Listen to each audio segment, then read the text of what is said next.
Hey guys, welcome back to more HOA stories. In this video, a crazy HOA Karen towed my pickup from my own house, claiming diesel cars are illegal. Here is what happened. Let's dive right into the video. So for a little bit of background, I live in a quiet suburban neighborhood with a fairly strict HOA. In the past, that never really bothered me, but that's mostly because I just ignored them. Whenever they stuck something to my door, I just tossed it without really looking at it. If one of them had come up and pounded on my door, then I probably would have taken issue with them a long time ago, but that never happened before. I kind of just treated them as a pesky nuisance and laughed about their antics with a few other guys in the neighborhood that I regularly get drinks with. However, that was before the event. One Saturday morning, without any warning whatsoever, I woke up to my pickup getting towed right off the street. My truck was parked right in front of my house, not encroaching on anyone else's stretch of the road, not in the way of anything, and it was getting hauled up onto a tow truck. I barely managed to get out there in time,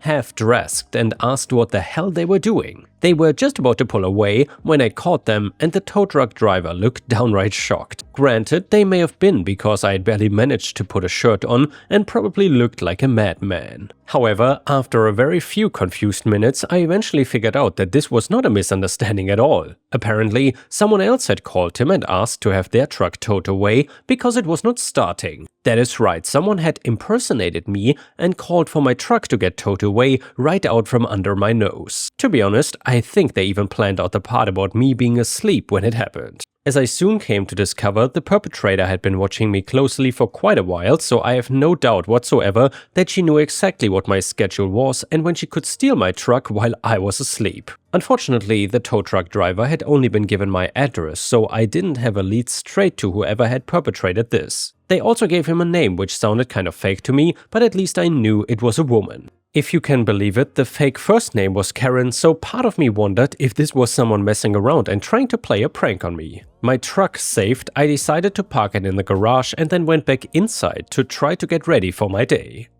I got about 5 minutes into my morning routine before there was a sharp knock on the door. When I went to answer it, fully clothed this time, I found that it was one of my neighbors who I only vaguely recognized.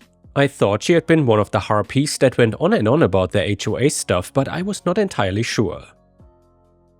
Not until she gleefully taunted that my nasty diesel truck was finally gone. In her words, "This is what happens when you ignore the HOA warnings." On a whim, I asked her name, different last name, but you guessed it, she was indeed named Karen. The sheer audacity of this woman. And by the way guys, you know who I really miss from our old stories? Of course it is Brittany Karen. Or actually I think her name was Brittany Karen. Yeah, that was one of the absolute classic stories. Anyway, maybe we will see Brittany Karen again at some point in our life. Let's see. So I guess she really did not seem to realize that she had made a mistake, because then she just continued ranting, laughing about how I had finally received my just desserts for flaunting the HOA bylaws. According to her, if I ever wanted to see my truck again, then I'd immediately start paying my HOA dues as well as the back fees that had accumulated, according to her. Oh, and after I did that, then I could have my truck back, but I would not be allowed to park it in this neighborhood. I would have to keep it elsewhere. I was floored. It took me a while to realize that she actually thought my truck had been successfully towed. She had no idea that it was sitting pretty in the garage right at this moment. And seriously, I had no idea what she was talking about regarding this diesel thing. It was the first I'd ever heard about diesel trucks not being allowed in the neighborhood, but she was so incredibly adamant that I was wrong.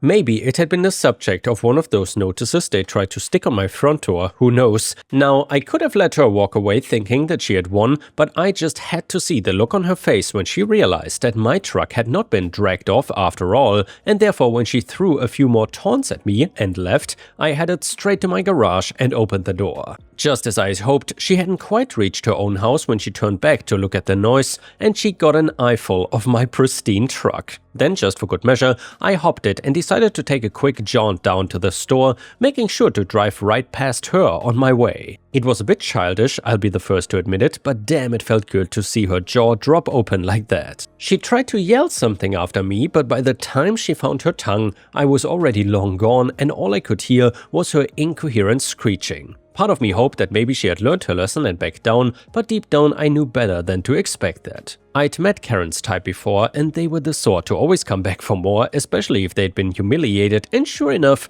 just a couple days later, I got a letter in the mail that looked concerningly official. It was from the HOA and seemed to be a list of fines that I owed for apparently disrespecting the bylaws of a prestigious homeowner association. Apparently, they thought that I was single-handedly ruining the neighborhood's reputation by not letting my truck get illegally towed away. But fair enough, if that's how they wanted to do this, then two could play that game. I hopped online, found the HOA website and downloaded a copy of their bylaws. It took the better part of an afternoon to get through their insultingly long-winded writing, but I was eventually satisfied that there were definitely no bylaws that I was in violation of.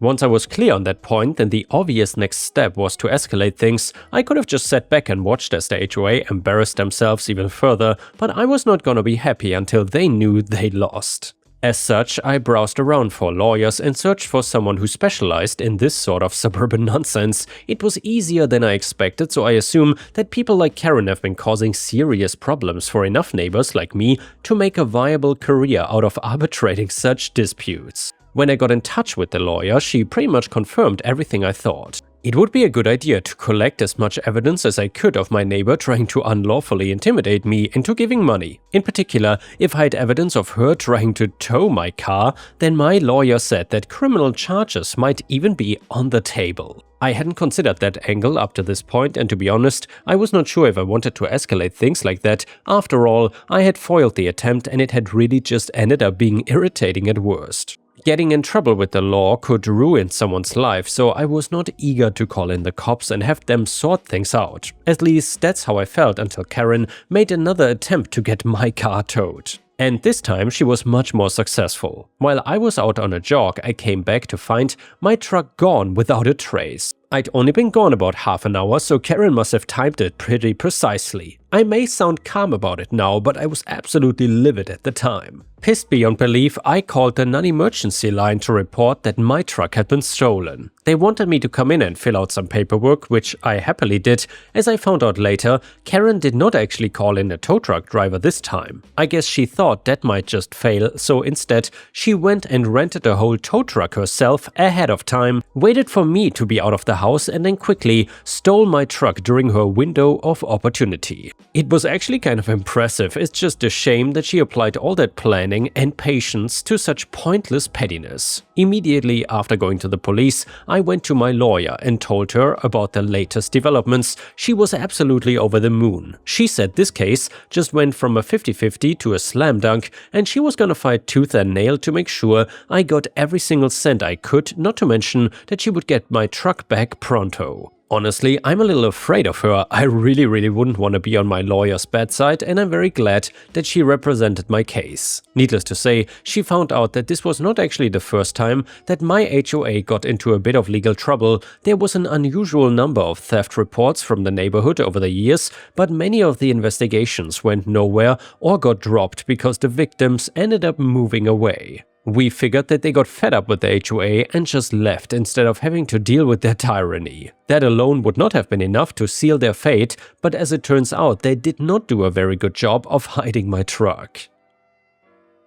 When the police went through the neighborhood just to look around and see if my neighbors really were foolish enough to stash the truck on their property, they discovered that that is exactly what happened. I know, I am shocked too. They really just stuck it in their garage, which the police realized because they had to move out so much of their crap in order to make room. The whole driveway was full of junk, and when the cops went up to the front door and asked to take a look in the garage, they found my truck. From that point, it was pretty much out of my hands. I just sat back and watched while the whole thing imploded. Funnily enough, the HOA was actually part of a larger organization, so there was a mechanism available for people to make complaints and have hearings about alleged mistreatment.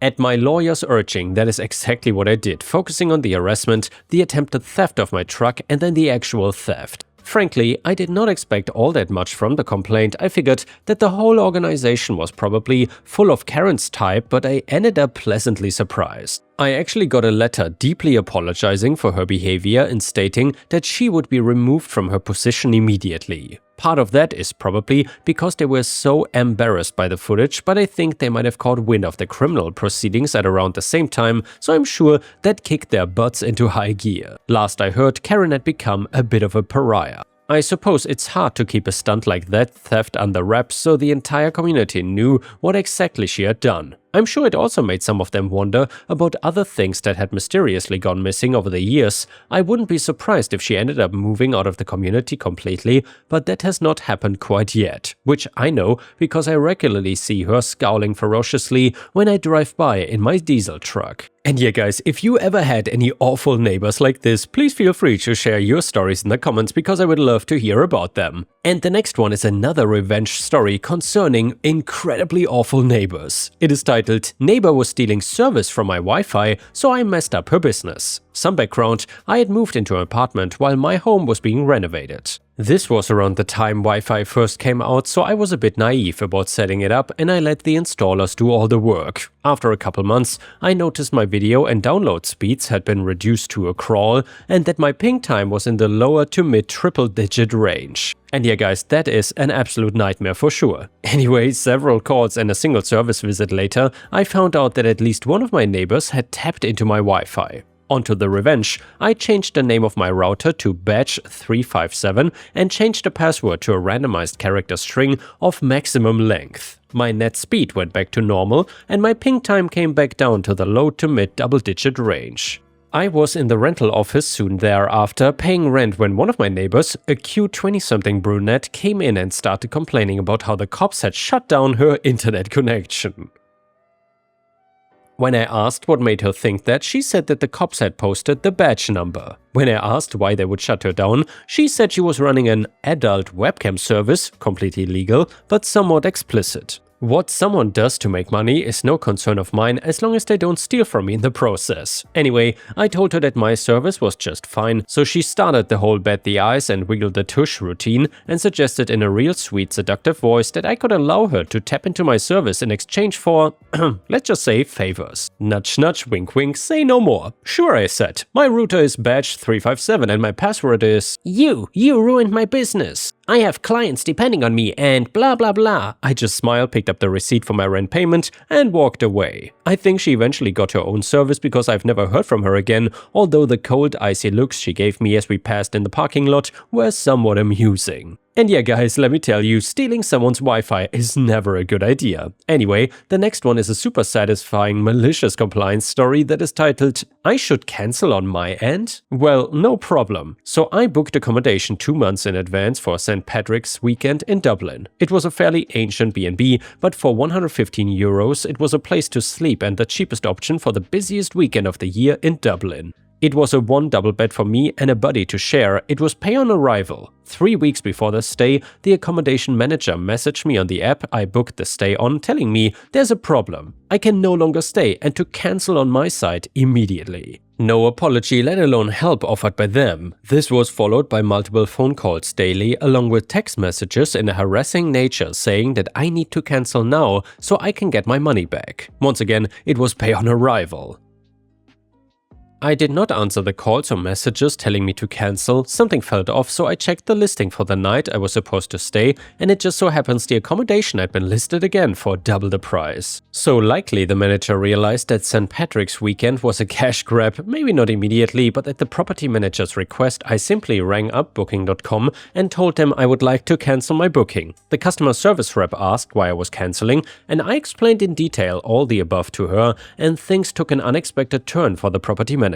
Ultimately, the rep agreed the property was acting in an unfair manner, and the solution was that booking.com would find me accommodation within 1 kilometer. Originally, they tried to get me to stay way outside of the city, but I was not having it of where I intended to stay. The original property would then be liable to cover any difference in cost. So here's the good part, finding accommodation 3 weeks before St. Patrick's Day in Dublin is about as difficult as trying to light a fire with flint and steel in the rain, which means near impossible. Everything within a 1 kilometer range was booked out except for a well-known 4-star hotel. The room alone cost 350 euros per night and had 2 double beds, much bigger rooms and in a nicer location. The customer rep had to get it cleared by her team lead, so I just sat on hold doing chores for 25 minutes.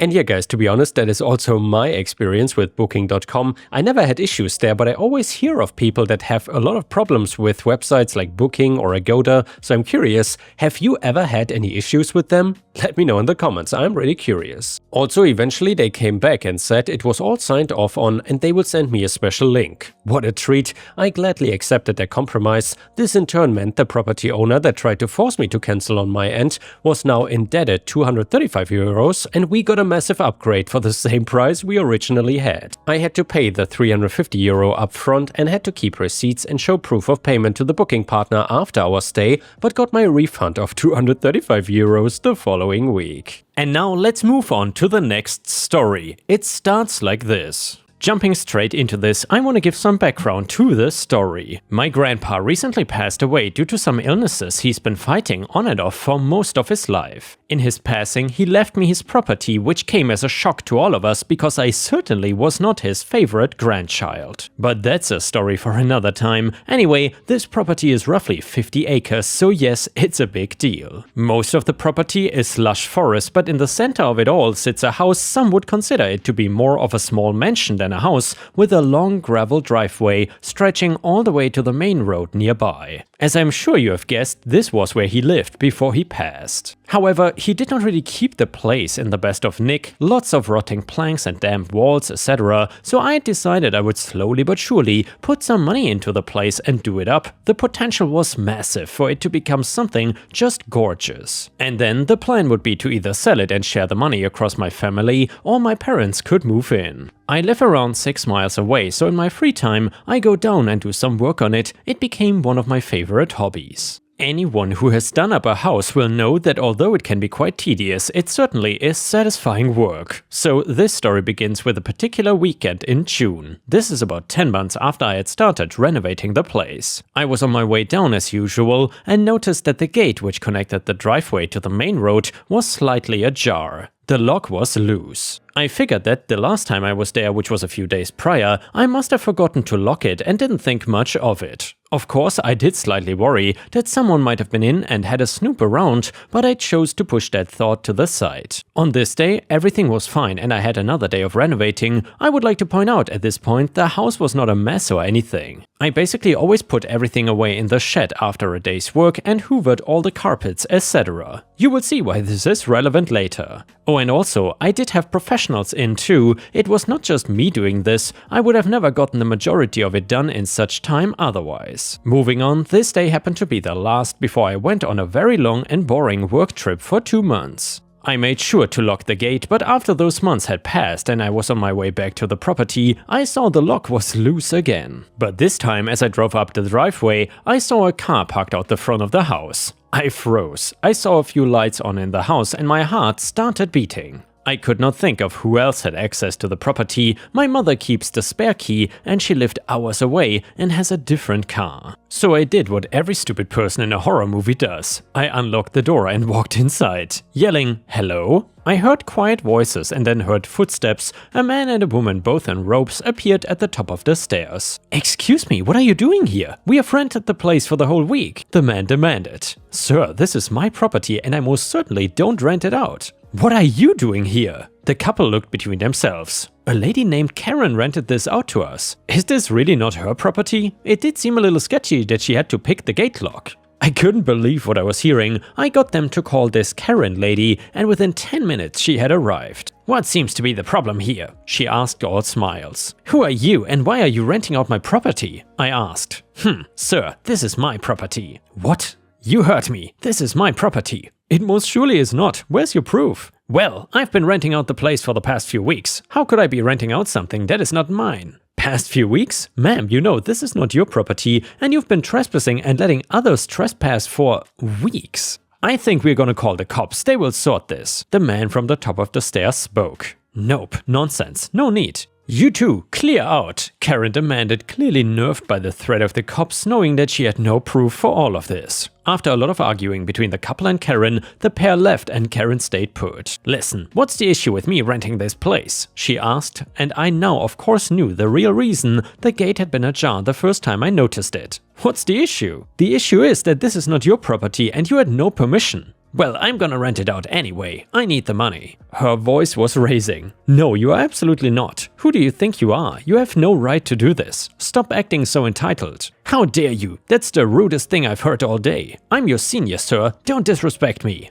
Yeah, I can tell, I remarked, causing her face to redden slightly. I cannot believe this, she screamed and stomped out, getting in her car and driving away. I stayed over that night ordering a new gate and lock to be fitted the very next day. I also ordered CCTV and filed a police report because I had a very big suspicion that I had not heard the end of her. The next day I had everything fitted and unfortunately had to go back to work the following afternoon. It was not long before I got a notification from the CCTV app I had installed on my phone. I happened to be in a meeting when this notification went off and it was just a regular buzz like the rest of them. So I did not end up actually getting to it until an hour later, and by then it was too late. I clicked on and felt my heart almost stop once I saw what was unfolding on the lawn in front of the house. Karen was having a bonfire, and around the bonfire were a good 30 to 40 people, a bonfire that was very close to the house. I almost couldn't believe it. I called the police straight away and started racing over. The police got there before I did and I saw where Karen had climbed the gate. The police broke through with some big metal clippers. I drove up to the house and saw that my worst fears had been confirmed.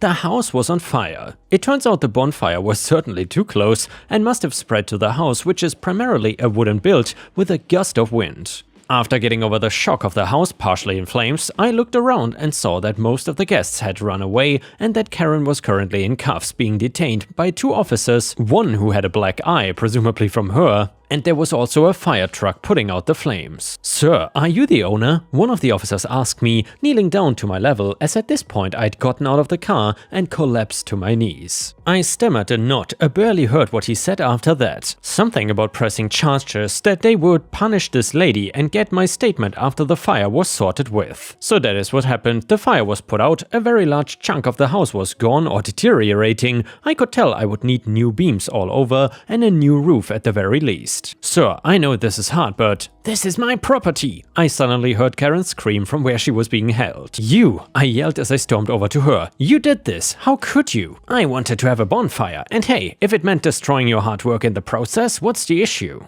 "What have I ever done to you?" I asked, and she stared at me with this look as if she wanted to say more but couldn't. It was almost a "how do you not know" look. To this day, I still don't know if there's something I had done to her, but that is an adventure to have another time. She did not respond, and that's when I started giving my statement to the police. I then went to my car and pulled out the deeds to the property to show them. Thankfully, I didn't keep them in the house. I also showed them the CCTV footage, and that was all they needed. They hauled her away and gave me a ride with them to the station. No court case was needed. After a property surveyor looked at the property, they would just charge her straight away for what she did. Of course, she was charged with trespassing and arson was on there too, but as it turns out, she was stealing the credit cards of the people who she rented my property to, so she went down for fraud as well.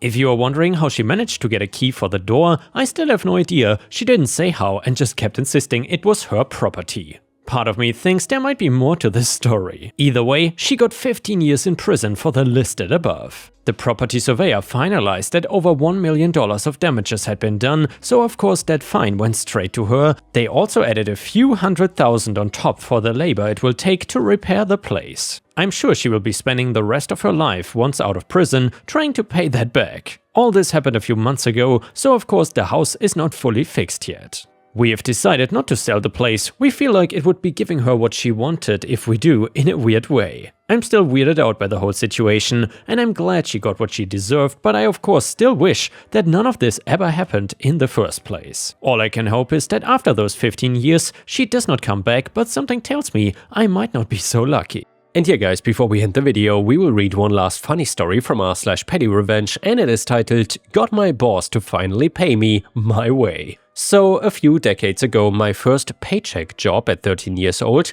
was running an ice cream parlor. The problem was the owner would delay our pay, often handing out paychecks and cautioning the employees and me not to cash them for a few days. The guy and his wife were matching POS, and I knew the end was near for the business when the ice cream trucks and paper supply vendors did not show up one week. Boss and wife were arguing about dollars in the back room, and I realized that they were gonna stiff all of us again and then go out of business. So that Saturday night when the ice cream parlor was hopping, I didn't put the dollars in the safe. One by one, as we got cash for the food, I would call up the other employees and tell them to come in right now to get their checks. Then I cashed them on the spot using the money that was in the till. Boss and the wife showed up on Sunday morning to a filthy shop, a safe full of checks that they wrote, and had no intention of ever paying out to a bunch of kids and my resignation taped to the cash register. And yeah guys, thank you for watching, please don't forget to like the video and I will see you again tomorrow.